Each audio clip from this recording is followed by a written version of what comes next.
Okay, so let's take a look at, again, this is the shot of the apse inside San Vitale. And you can see here, so the altar is down here, and the altar again is where you would receive the communion, the Eucharist, the sacrament, the bread and the wine. Up inside the apse, you have a mosaic of Christ, and it's going to be the Pantocrator, the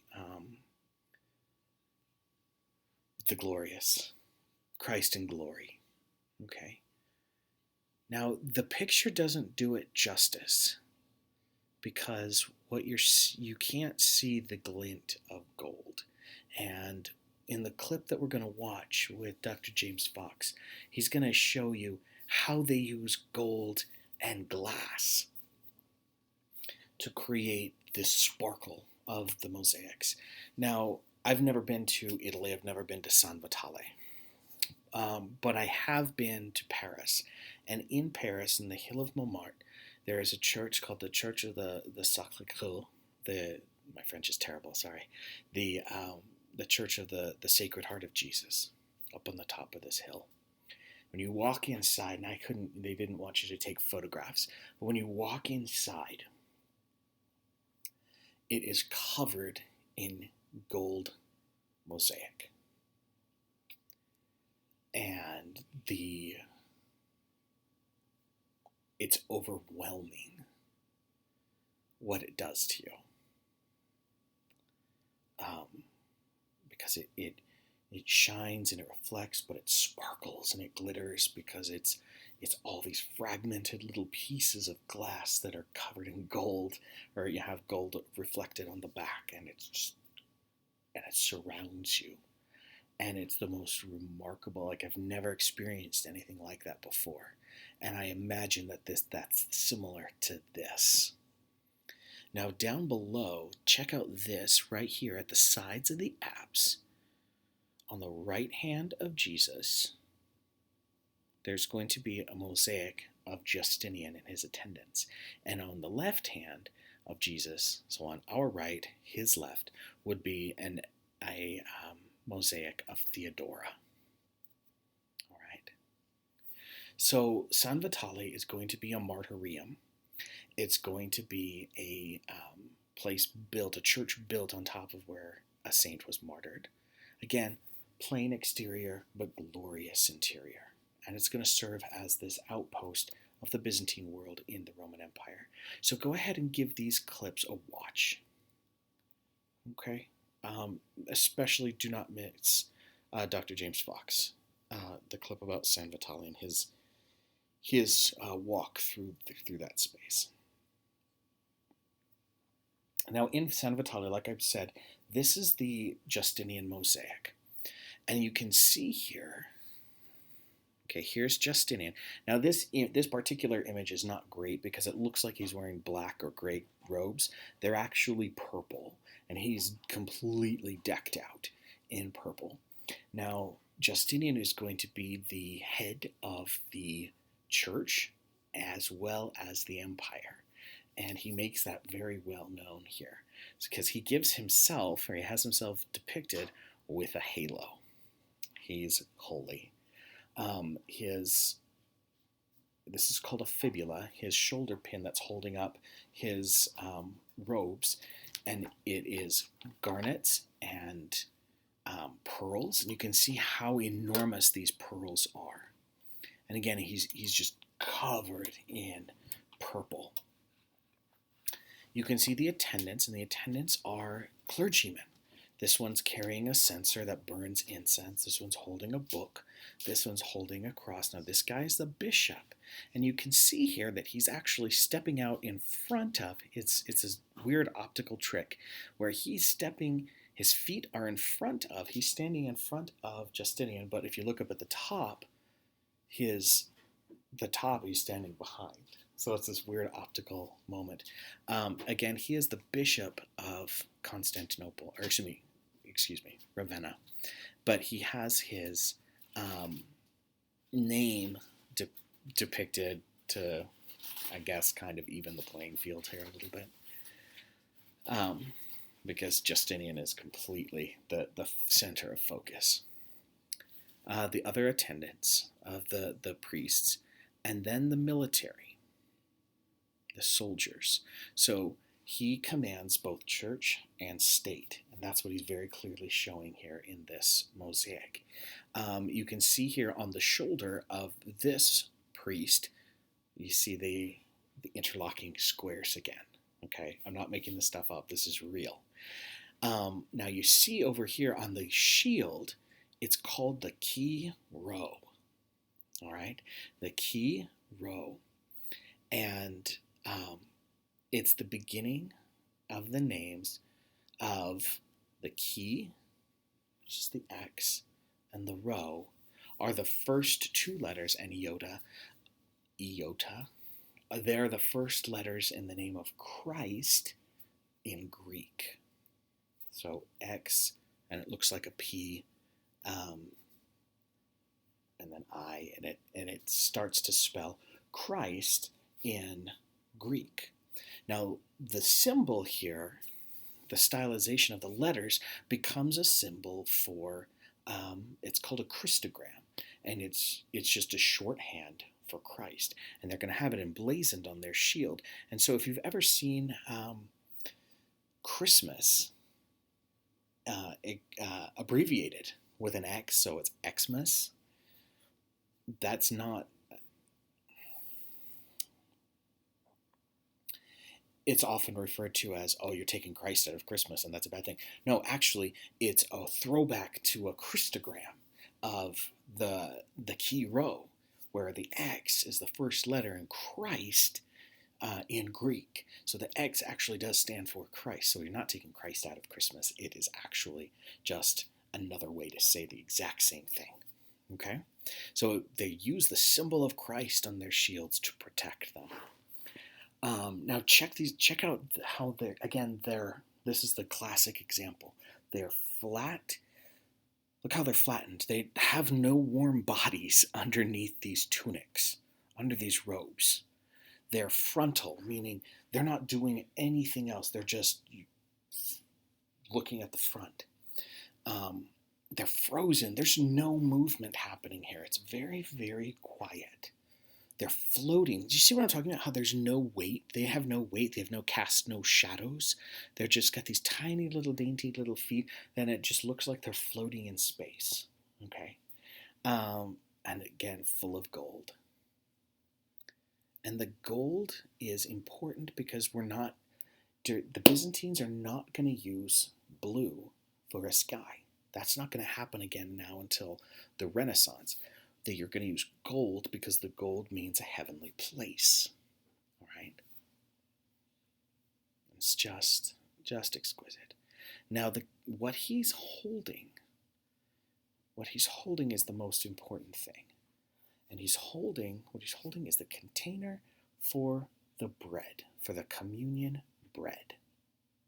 All right? He's making very clear a statement, and so it's positioned right there in the apse, right above the altar, and you look up and you walk up to the altar to receive the communion, to receive the Eucharist, the sacrament. You walk up there and you look up, and there's this glorious mosaic of Justinian holding the communion, holding the sacramental bread, and he's saying very, very clearly, in no uncertain terms, the way through to Jesus and eternal life is through me. And that's clearly what he's saying here. Okay. Now on the opposite side, you get Theodora, and you can see how she is decked out in these jewels. And she's standing here in the apse of the church. That's where she's at. You see, Justinian didn't have a background, but Theodora does, and she's standing in the apse of the church with her priestly attendant and her ladies in waiting, and she again is decked out in purple. And again, notice the interlocking squares on his robe as well, the priest, standing by a baptismal font, okay, on this Corinthian capital, this baptismal font here. Oh, look, interlocking squares. See, I'm telling you, this is a thing. I'm not making this stuff up. Now, down here on her robe, she has the embroidered in gold the three wise men. And the third one is obscured. Okay? Now remember, the wise men brought three gifts to the Christ child. It was gold, frankincense, and myrrh. Okay, these spices and then gold. So we have the two. So we only have two of the wise men. Here's the third one, but he's covered up in the folds of her robe. So she becomes 1, 2, 3. She's the third wise man. Okay, and the gift that she's bringing is gold. She's the one that's bringing gold because she's carrying this gold chalice, and this gold chalice is the communion cup, the sacrament cup, where it's carrying the wine that represents the blood of Christ. Okay, so she is the third wise man, and it's just this great moment of propaganda. And again, you can see the flatness of it. You can see the goldness of it, the floatingness of it, all of those great Byzantine traits that they're going to start here. The big eyes, the narrow nose, the tiny mouth. All of these moments are going to get carried through Byzantine art and throughout the medieval period, throughout Europe. Okay, the other Europeans are going to look back to Byzantium and copy their look. All right.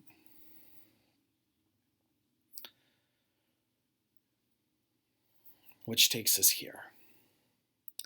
During the Nika Revolt, the Nika riots, Constantinople is going to burn. The main church in Constantinople is going to be destroyed in the fires. And Justinian is going to rebuild the church. And now this, again, he sets out to create the most lavish, the grandest church in Christendom. And that's what he does here with the Hagia Sophia. Hagia Sophia means the Church of the Holy Wisdom. Okay. Anthemius and Isidorus are the architects. Now the towers here that frame the building are added later. This was designed as a Christian church, and when the Ottoman Turks come in 1453, they're going to turn it into a mosque. Okay, so it's going to have a second life. And in the 20th century, it's going to get turned into a museum. And in the 21st century, it's going to get turned back into it just this year. They announced that they're going to open it as a mosque again. So interesting how this building has life and new life and new life and new life, and it just keeps, and so it goes. What he wants to do is build, and I think I mentioned this with the discussion on the Pantheon, is he wants to build the biggest dome in the world. And that's what he's going to do here in the Hagia Sophia. And you can see here, it sits right here at the very tip of the city. It commands the harbor on both sides, and it's just this magnificent edifice. And it's the jewel of the empire. So this is what it would have looked like without the minarets. And again, it is dull on the outside, but the inside again is rich and lavish and gold encrusted and just beautiful. Again, the dome is the central feature, and you can see that it has windows. And so what happens is when you stand beneath this glorious dome, and it looks like this, it's just floating, it's just floating there on this pillow of light as you walk in. And he uses other half domes to help hold it up and strengthen it up. So it really becomes this this space that's completely open on the inside with no pillars holding it up, no columns holding up the roof. And it's the Romans never dreamed of anything like this, let's put it that way. He walks inside it for the first time, and he says, Solomon, I've outdone you. Solomon, the king of Israel, who builds the temple, supposedly one of the richest buildings, in sacred history. And he says, I've outdone you. And he builds it with remarkable speed. It is built within about 6 years. Okay. So you can see a cutaway design here.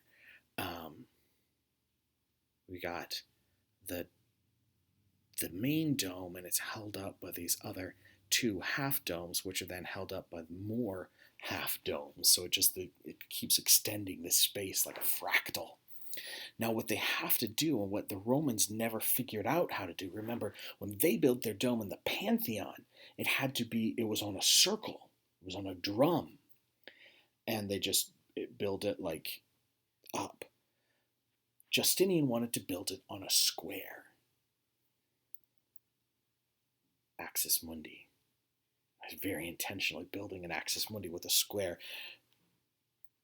and a circle. And to do that, the Romans never figured out how to do this. But what they're going to do is use these shapes here, these rounded sections. They're called pendentives or pendentives. All right, these things right here, and they're how you transition a space, a square space, to a circle. All right, they're these triangle-shaped pieces, these rounded triangles that curve up, and the Byzantines are the guys who figure this out, Anthemius and Isidorus.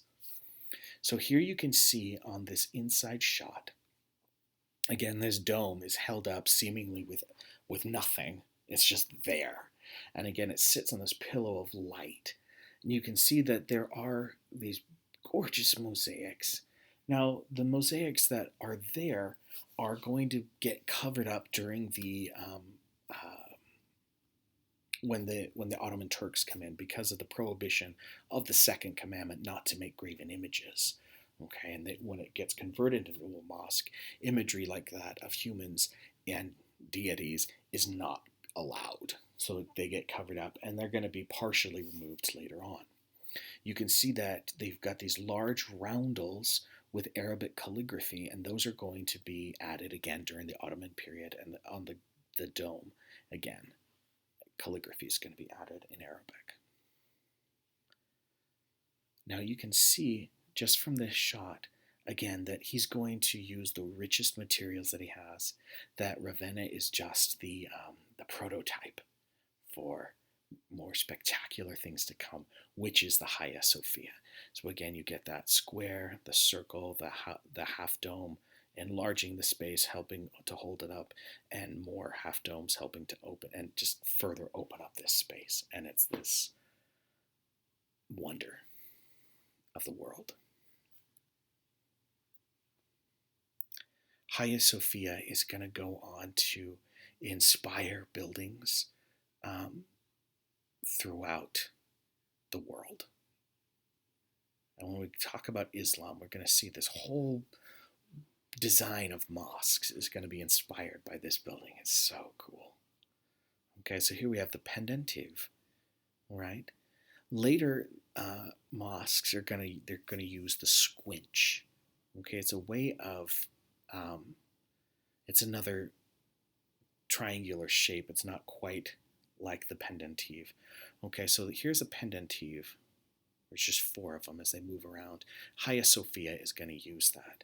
Now, this is the Mosque of Selim II. So you can see how they're related. They're spiritual cousins, because the Mosque of Selim II by Sinan is going to be built inspired by, obviously, Hagia Sophia. Okay, so you can see, though, it's using squinches, which are these smaller cut-off triangular shapes here. So when you're using a pendentive, you're only going to have 4 of them. Okay, a squinch is going to have many more.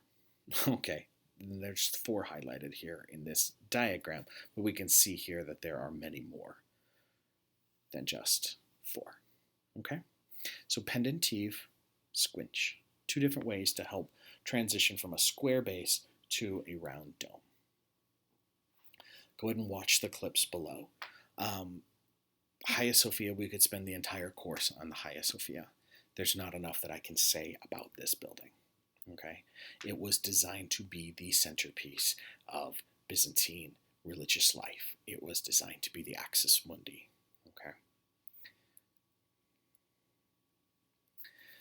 icons. Moving on to icons.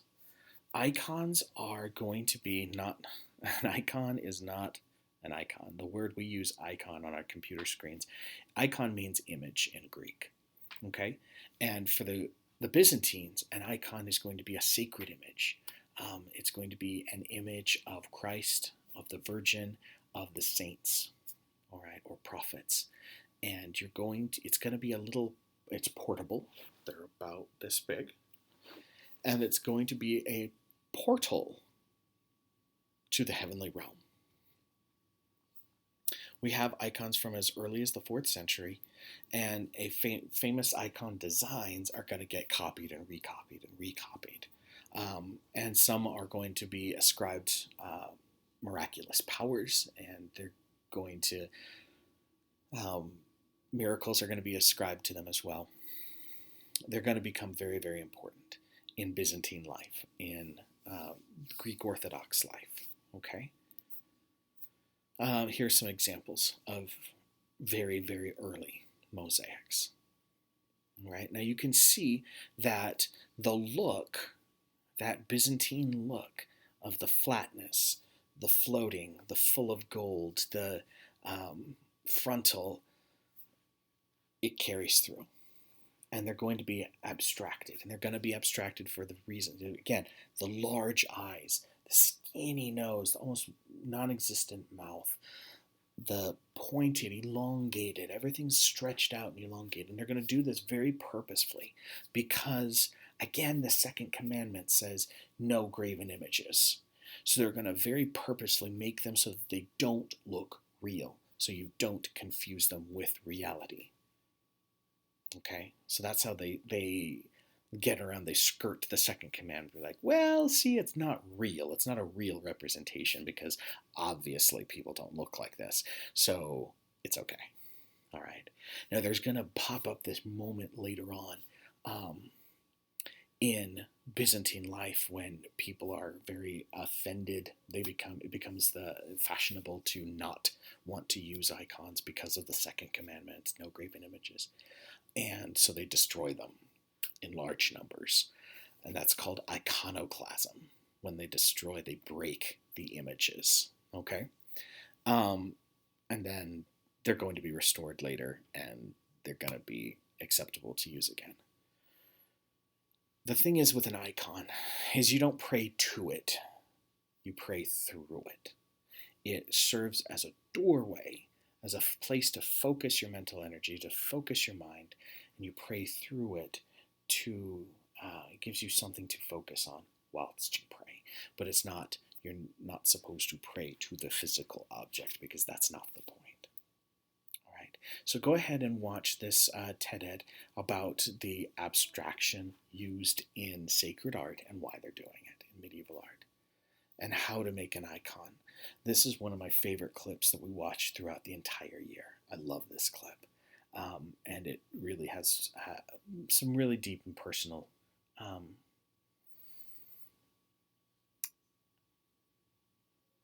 significance for me. So go ahead and give this a watch. And again, Dr. James Fox is going to talk about the use of gold and why they're using gold in their icons. So go ahead and give that a watch. So the icon that we're going to look at is the Theotokos, the Virgin and Child, between Saints George and Theodore and angels. So we have Mary the mother, the Christ child. Now, children in the medieval period are not going to be depicted as babies. They're going to be depicted as little adults, which we're seeing here. This does not look like a child. It looks like a miniature adult. Okay? And again, you can see the flatness, the floatingness, the full of goldness, the frozenness, the O's, the halos. They're going to love the halos. The original portion of the icon was the Virgin, the Theotokos, the Mother of God, the Mother of God. Okay? And she's going to be dressed in this blue. It looks black, but it's blue because Mary always wears blue. We'll talk about that later. But she always wears blue. And this was the original part of the icon right here. later on, Saints George and Theodore. Saints George and Theodore are warrior saints. Okay, they were militant, and they're there to protect. Okay, so they're going to be added later, and then later the angels are going to be added, and through this portal here, this hole in the ceiling, this hand reaching through this hole in the ceiling, that's the hand of God. And you can see that the angels are watching the hand of God descend and send blessings and power and love and light on the Virgin and on the Christ child. Okay, so this is encaustic on wood. Now, encaustic, okay, paint is made when you take a pigment, a powdered pigment, and you mix it with a vehicle. In oil paint, you're going to be mixing it with linseed oil.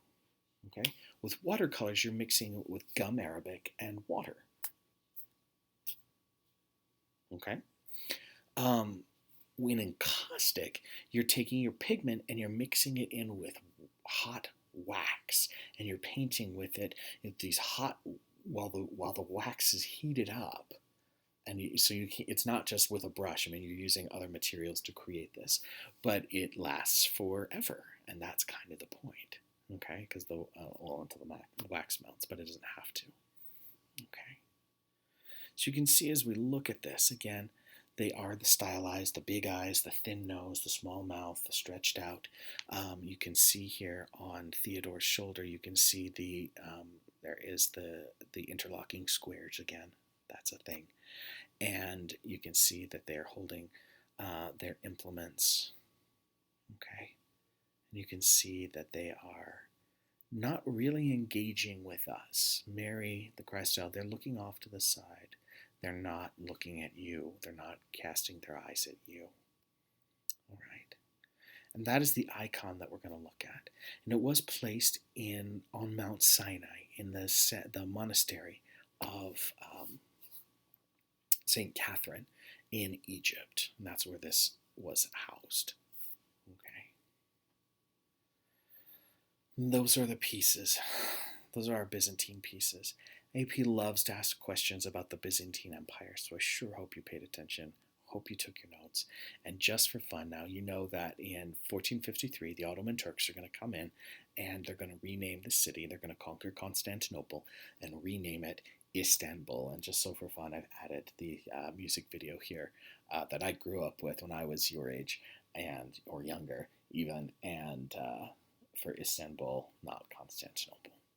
So for next time, we are going to have a quiz on Ravenna San Vitale, on Hagia Sophia, on the Theotokos, and child between Saints George, Theodore, and angels, as well as the Vienna Genesis, pendentive and the squinch, and the centrally planned building.